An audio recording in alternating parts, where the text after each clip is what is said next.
السلام عليكم ورحمة الله وبركاته.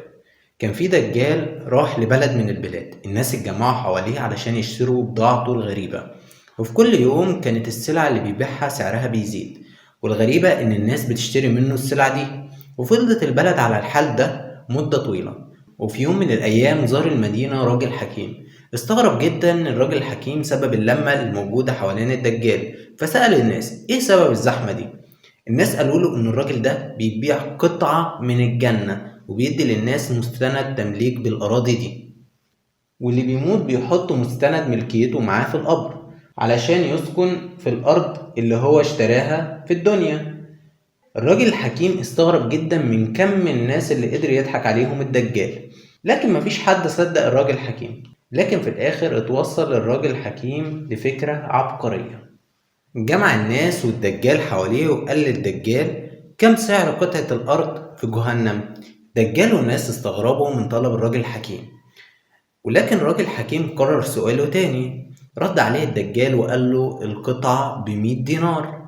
الحكيم قال له يعني لو عايز قطعة من جهنم هتبيعها لي؟ الدجال ضحك وقال له يا سيدي خدها كلها من غير فلوس. الحكيم قال له لا، انا عايز اشتريها وادفع تمنها وتديني مستند بملكيتها. الدجال قال له طالما بتحب جهنم قوي كده يبقى انا هديلك ربع جهنم كلها ب100 دينار، وده سعر قطعة واحدة في الجنة. الراجل الحكيم قال له طيب ولو انا عايز اشتري جهنم كلها؟ الدجال قال له يبقى هبيع لك جهنم كلها ب400 دينار. وفي الحال دفع الراجل الحكيم ال400 دينار للدجال، وطلب منه انه يديله مستند بكده وشهد عليه الناس كلها.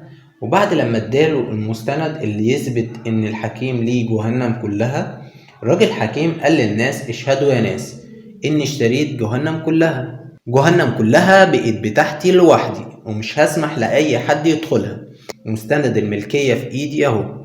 اما انتم فما بقاش ليكم غير الجنة تروحوها سواء دفعتم فلوس او لا.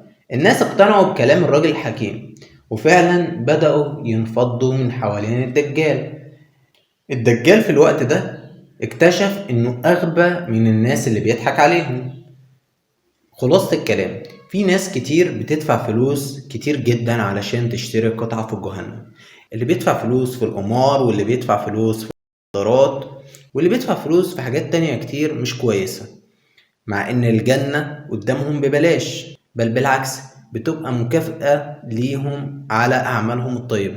لكن في ناس كتير بتبيع نفسها للشيطان، مع ان سعر الانسان عند ربنا كبير. ربنا بيقول ان الله اشترى من المؤمنين انفسهم واموالهم بان لهم الجنة.